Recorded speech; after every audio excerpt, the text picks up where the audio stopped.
ऐसी परम साध्वी दीदी को हम नमन करते हैं। मेरा कवि मन उनके सम्मान में कुछ लिखने के लिए विवश हो गया, तो मैं सुना रहा हूँ उसको। डॉक्टर निधि नायक दीदी हठा दमोह से पधारी हैं, मानस की निधि जन जन में लुटाती हैं। डॉक्टर निधि नायक दीदी हठा दमोह से पधारी हैं, मानस की निधि जन जन में लुटाती हैं। शासकीय प्रोफेसर पद को जो छोड़कर जो रामचरितमानस की धारा बहाती है। बुंदेली माटी की मधुरता मिठास भरी। आप दीदी बहुत अच्छी कवित्री भी हैं, भारत के लगभग सभी मंचों पर कविता पाठ कर चुकी हैं। बुंदेली माटी की मधुरता मिठास भरी, शारदा की कृपा से कविता बनाती हैं। राजा राम राम कथा कहने को मंच पर है, राम कथा सुन लो सब अनुराग जगाती हैं। राम कथा सुन लो सब अनुराग जगाती हैं। परम पूज्य दीदी जी।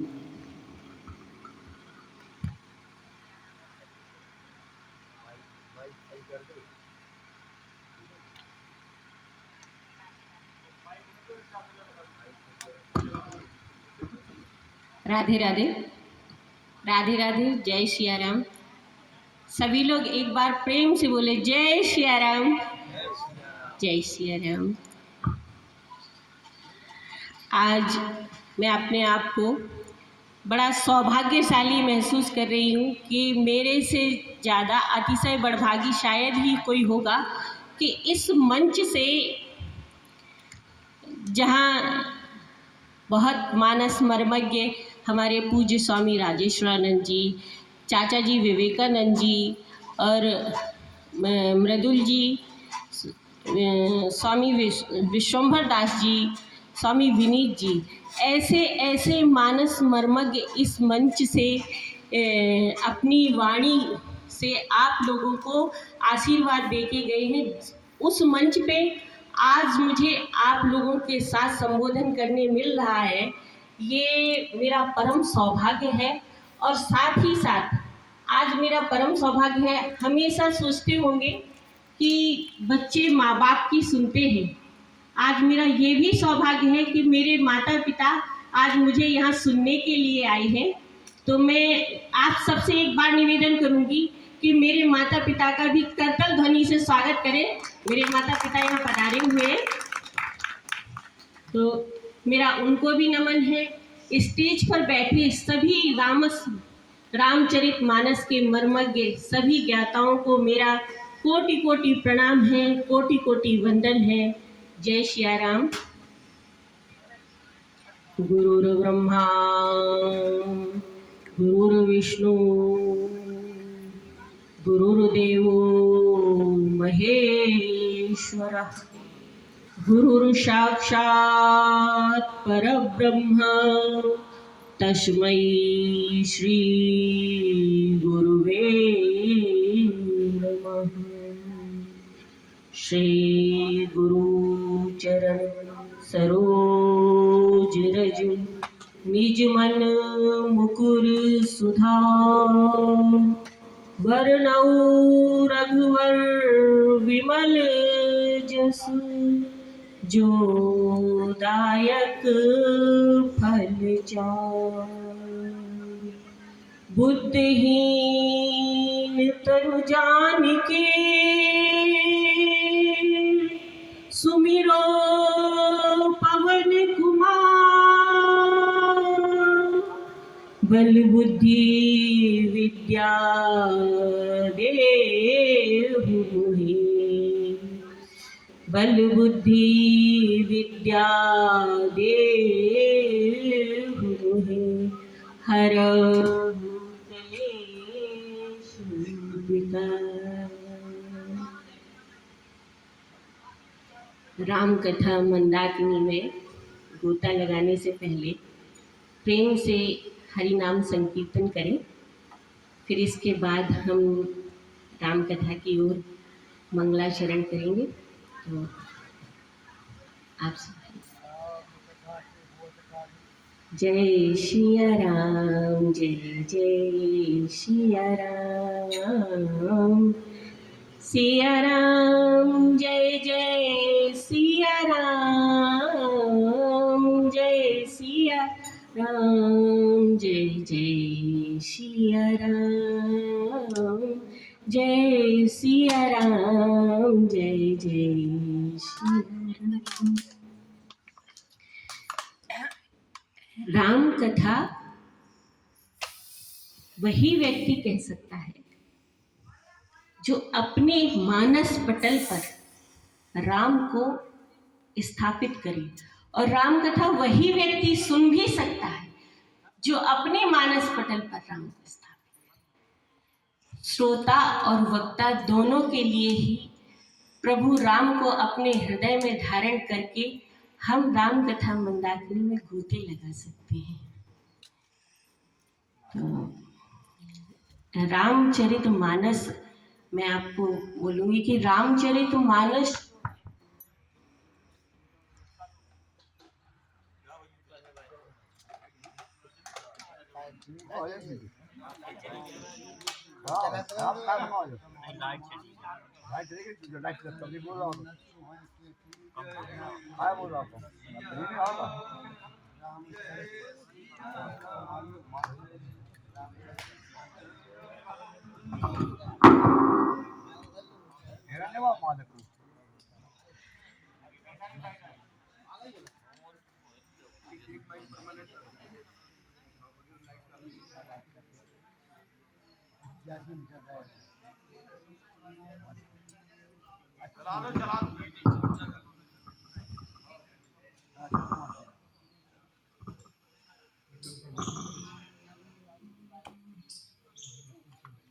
जय श्री राम। रामचरित मानस, रामचरित मानस का अर्थ ही है मानस यानी मन, हमारा हृदय, जिस हृदय में हम प्रभु को स्थापित करें।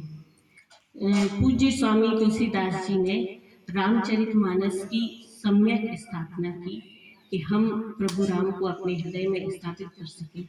किसी ने मुझसे पूछा कि रामचरित मानस और रामायण में क्या अंतर है। तुलसीदास जी की रामचरित मानस और वाल्मीकि जी की कृत रामायण में क्या अंतर है।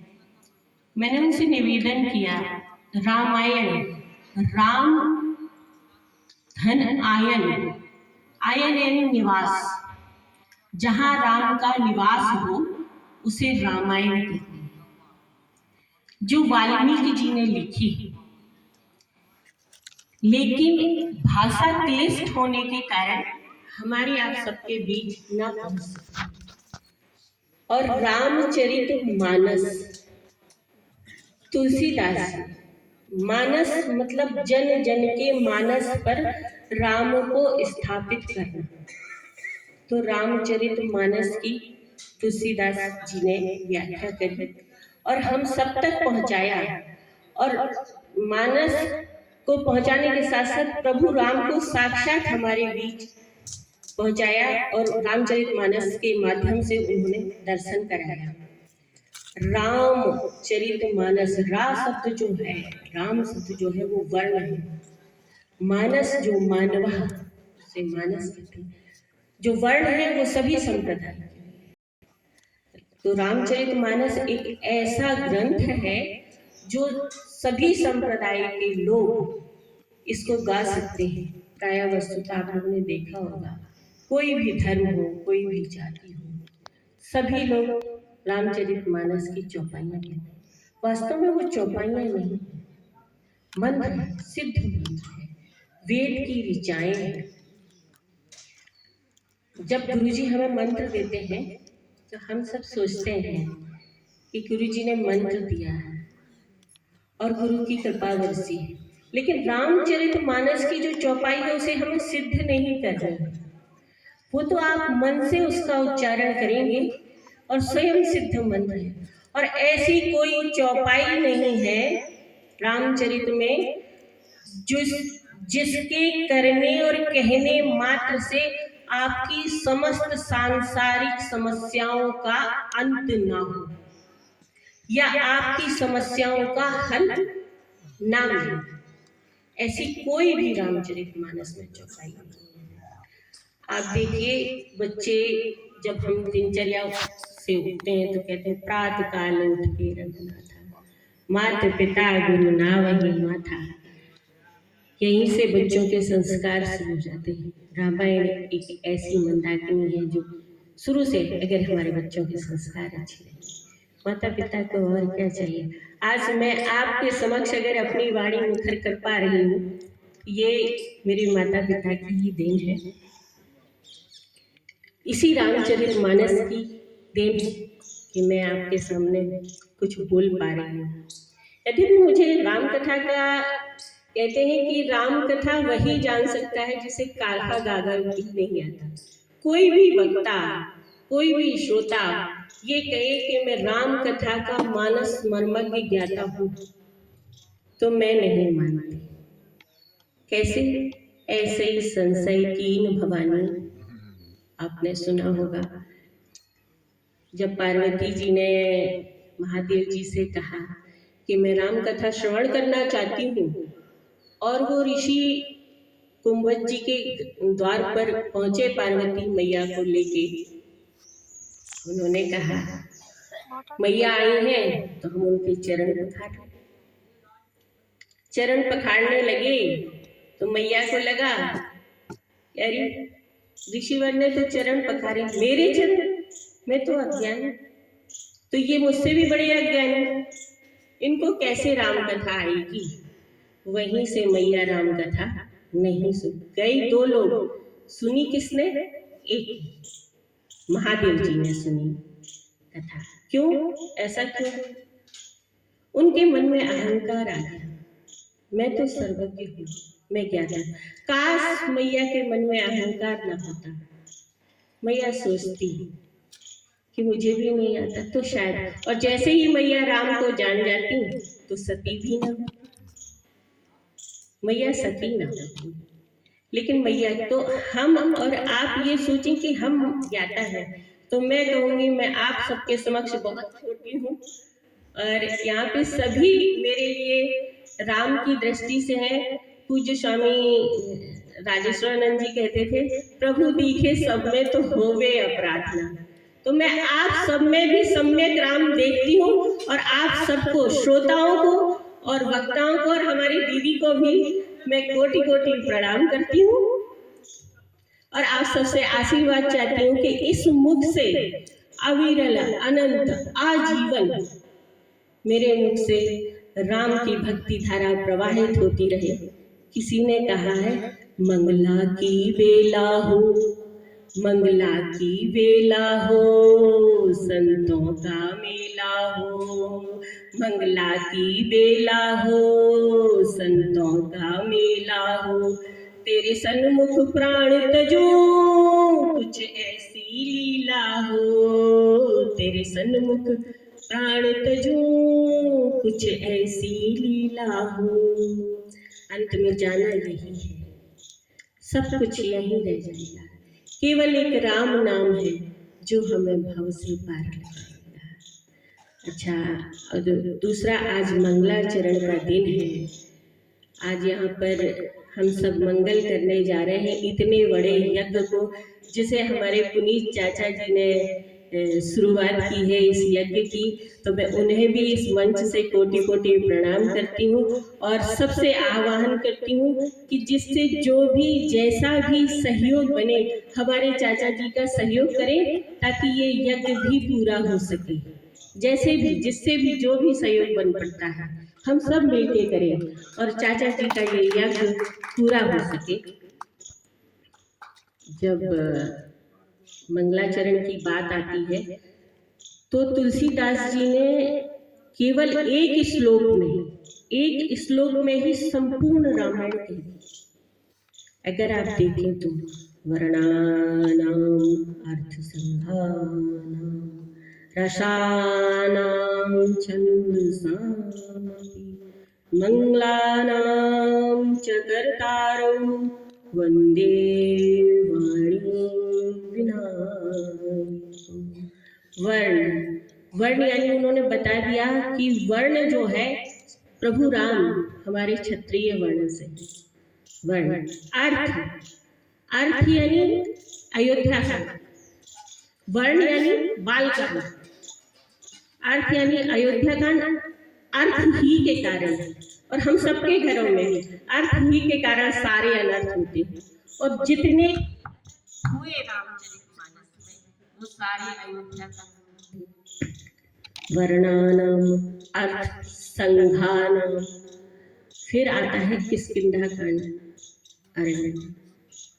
तो वर्णानाम अर्थ संघानाम रसानाम, वीर रस, रसों का अर्थ था वीर, वीरता। तो वीरता प्रभु ने कहाँ दिखाई? अरण्य में। जब हमारे सुग्रीव जी और वाली जी का एक पारिवारिक विवाद हुआ, उन्होंने उस विवाद को सुलझाते हुए वीरता का परिचय प्रभु श्री राम ने दिया, तो वो हो गया अरण्य कांड और इसके वर्णानाम अर्थ संघानाम रसानाम। छंद, छंद होता है काव्यों की समूह जिसे कहते हैं छंद, और कहीं कहीं छंद की अभिव्यक्ति की गई है सैनिकों से। तो जब हम सुंदर कांड में पहुंचे, वहां प्रभु की वानर सेना भी तैयार हो गई। वर्णानाम अर्थ संघानाम रसानाम छंद सामापि, सा यानी सुंदरकांड, अपि यानी निश्चय है। सुंदरकांड में निश्चय, अपि एक निश्चय सूचक शब्द होता है। सुंदरकांड में ही निश्चय हो गया कि संकट मोचन ने शक्ति की खोज कर ली। वर्णानाम अर्थ संघानाम रसानाम छंद सामापि, निश्चय सूचक शब्द है अपि, अपि में सुंदरकांड हो गया। मंगलानाम च कर्तारु, साथ में संघानाम, संघार किसका कर दिया? लंका कांड का। और मंगल कहाँ हुआ? जब हमारे प्रभु रावण का वध करके लौटे। मंगलानाम कर्तारु उत्तरकांड, जहाँ उन्होंने कर्तव्य मंगलानाम अच्छा करते हुए मंगल करके सारे अपने कर्तव्यों को निभाया। और उत्तरकांड, उत्तरकांड में आपकी सारी समस्याओं का संपूर्ण सार है उत्तरकांड। ऐसे ही एक श्लोक में अगर देखा जाए तो गोस्वामी तुलसीदास जी ने पूरी रामायण का वर्णन कर दिया। वर्णानाम अर्थ संघानाम रसानाम छंदसाम मंगलानाम च कर्तारौ वंदे वाणी विनायकम्। एक श्लोक। फिर 7 श्लोक तो प्रश्न आता है, 7 श्लोक क्यों लिखे जब एक श्लोक में ही पूरा होना था? तो 7 श्लोक लिखने की जरूरत क्यों पड़ी? तो हमारे तुलसीदास जी कहते हैं कि 7 श्लोक जो है हमारे 7 स्वर है, 7 द्वीप है। कई प्रकार से, अनेक प्रकार से सभी ने इसकी व्याख्या की है कि 7 दिनों में ही, 7 कांड में ही, 7 श्लोक में ही क्यों तुलसीदास जी ने मंगलाचरण। वस्तुतः तो इतना बड़ा मंगलाचरण आपको किसी ग्रंथ में देखने को ही नहीं मिलेगा जितना रामचरितमानस में है। हमारे तुलसीदास जी ने तो खलों की भी वंदना कर दी। रामचरितमानस में खलों की भी वंदना, जो जिस लायक है उनने उसको हर तरीके से पूज्य बना दिया। किसी ने पूछा आपने खलों की वंदना क्यों की? तो उन्होंने कहा कि अगर इन्हें हम नहीं पूजेंगे तो ये हमारी रचना में विघ्न डालते रहेंगे, इसलिए इन्हें भी कुछ हम पुष्प समर्पित कर देते हैं। जैसे जब आप कोई यज्ञ करने जाते हैं तो निश्चित ही उसमें कुछ व्यंग होता है, चाहे आप शादी करें, विवाह करें या ये यज्ञ। देखिए आज हमारे चाचा जी से पूछिए कि उनको कितनी समस्याएं हम सुबह से आके देख रहे हैं, एक पल को भी शांत नहीं रहते। सबका स्वागत, सबका सत्कार, इधर से उधर से जैसे भी चाचा जी से बना उन्होंने किया। तो ऐसे ही है। तो तुलसीदास जी ने हमारे फलों तक की भी वंदना। इतना बड़ा मंगलाचरण किसी भी ग्रंथ में देखने को नहीं है। साथ ही ये सूचक है कि रामचरितमानस 7 दिन में आप किसी भी दिन शुरुआत कर लें, वरना और कोई ग्रंथ होता उन्होंने कहा सत्यनारायण की कथा में गुरुवार को करनी है, वैभव लक्ष्मी का व्रत शुक्रवार को करना है, सुंदरकांड मंगलवार को करना है। लेकिन रामचरितमानस एक ऐसा ग्रंथ है जिसे आप कभी भी किसी भी समय किसी भी दिन आप कह सकते हैं। दिनों नाम नास्ति, दिनों में भी कोई परिणति नहीं है, कोई बंधन नहीं है। आप हर दिन कह सकते हैं, जब चाहे जहां चाहे जिस स्थिति में जिस परिस्थिति में। कई लोग कहते हैं हम अशुद्ध है, ऐसा है, नहीं, आप जिस स्थिति में है जिस परिस्थिति में है उस परिस्थिति में मानस की चौपाइयां कह सकते हैं और अपना कल्याण कर सकते हैं और साथ ही जगत का कल्याण कर सकते हैं। ऐसे ही गोस्वामी तुलसीदास जी ने 7 श्लोकों में पूरा मंगलाचरण किया।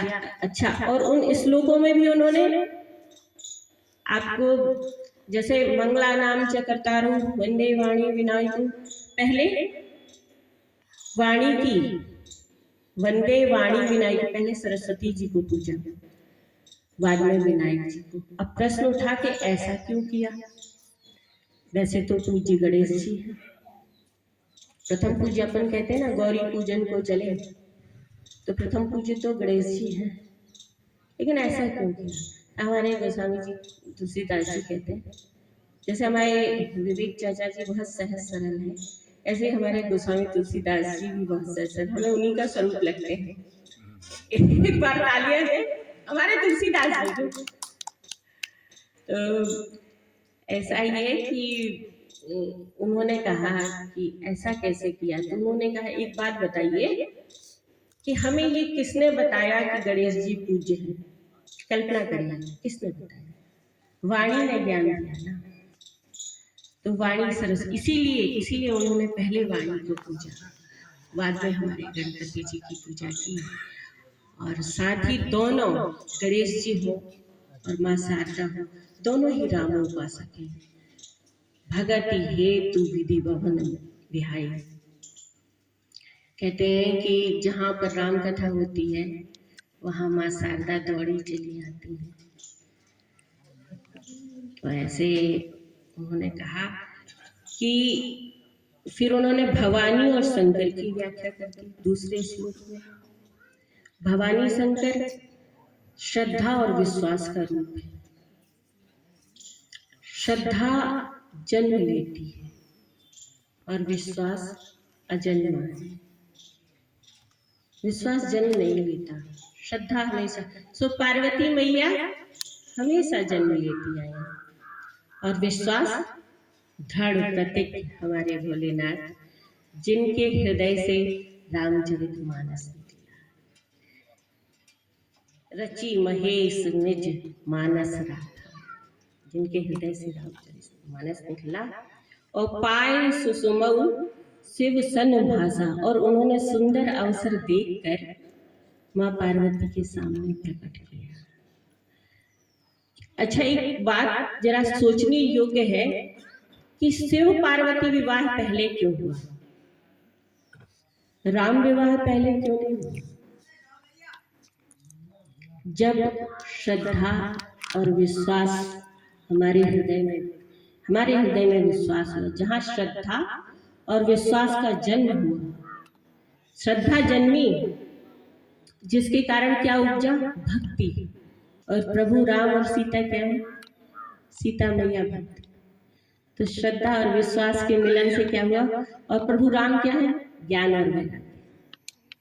हमारे प्रभु राम बहुत सरल है, सहज है, हर हल्की सी मुस्कान दे देते हैं, मुस्कुरा लेते हैं हम सबके बीच में। सच कहूँ तो मुझे आज मैं यहाँ बैठी हूँ, मंच पर बैठी हूँ, लेकिन वाकई मुझे हम आप सब में प्रभु राम को देख रहे हैं। अब आप इसे मेरा पागलपन भी समझ सकते हैं। और पागल कौन होता है मैं आपको बताती हूँ। पागल कौन होता है?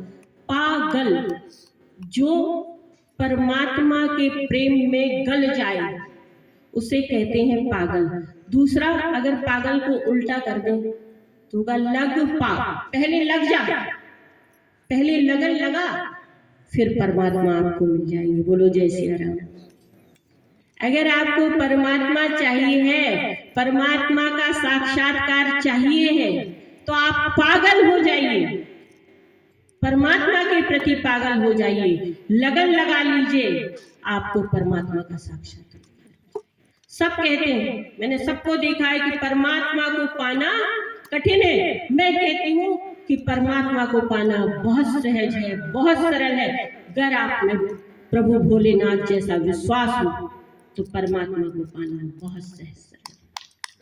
ऐसा विश्वास हम सब जगाएं, अपने मन में जगाएं और अपने घर में राम नाम की अलख जगाएं। जैसे हमारे पूज्य स्वामी राजेश्वरानंद जी का स्वप्न था कि हम घर घर जाएंगे, राम नाम की अलख जगाएंगे। मैं आपको बताऊं, मेरा ये क्षेत्र नहीं था, मैं तो साइंस की विद्यार्थी रही हूँ, लेकिन जब हमने स्वामी राजेश्वरानंद जी को सुना तो हमने संकल्प लिया कि हम घर घर जाएंगे और राम नाम की अलख जगाएंगे। और मैंने दीदी से निवेदन किया, मैंने चाचा जी से निवेदन किया कि अब मेरा एक ही काम है, मुझे नौकरी नहीं करनी है, मुझे घर घर जाना है और रामचरितमानस की सम्यक स्थापना करनी है।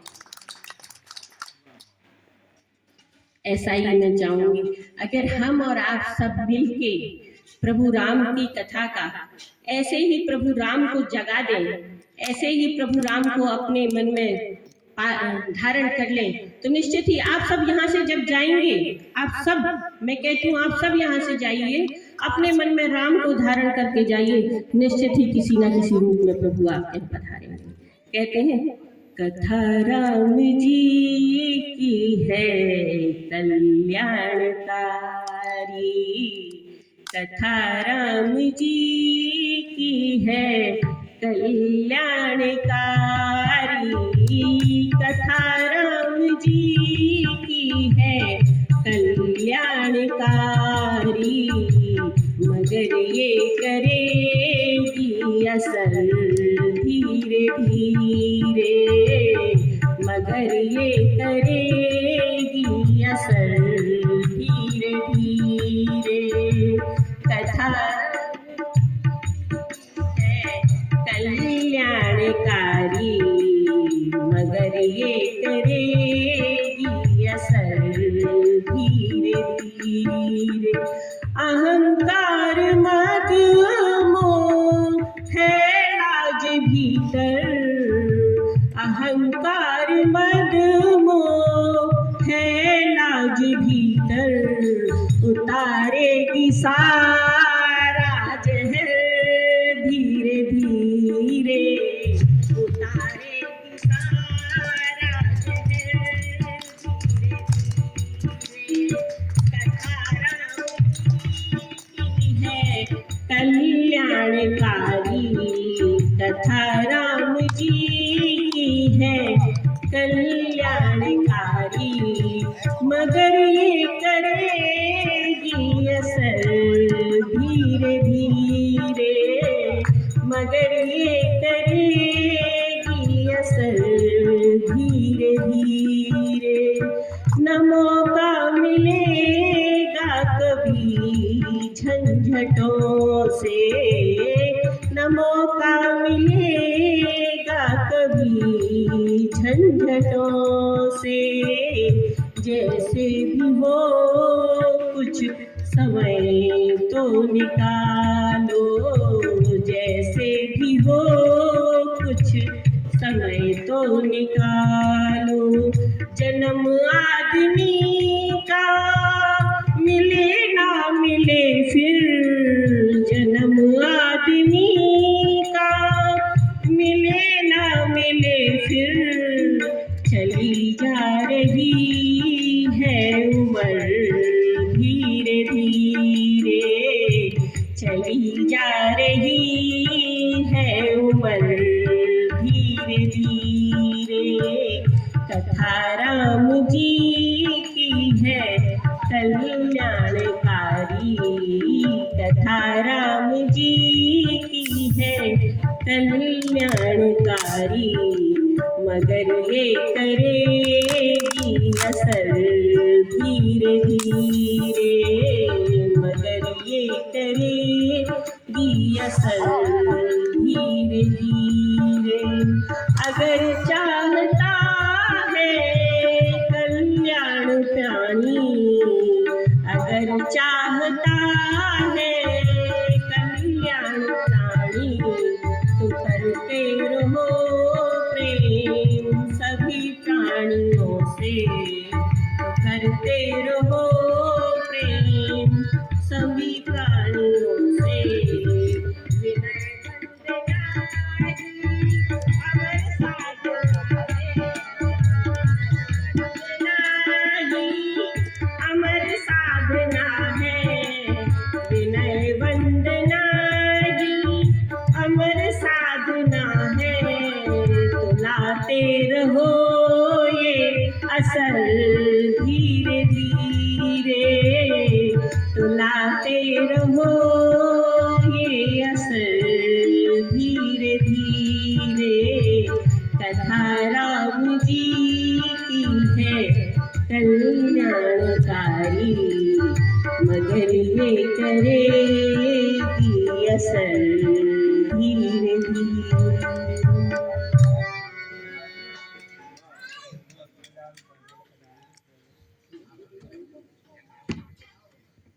जय श्री राम। मैं अपनी वाणी पे विराम देती हूँ। बोलो सच्चिदानंद भगवान की जय, अयोध्यानाथ भगवान की जय। वाह, डॉक्टर नीतू नायक जी ने बहुत अच्छा प्रसंग उठाया। एक बार त्रेता जुग माही, शंभु गए कुंभज ऋषि पाही, संग सती जग जननी भवानी, पूजे ऋषि अखिलेश्वर जानी, राम कथा मुनि वर्ज बखानी, है ना, सुनी महेश परम सुख मानी। याद कहने का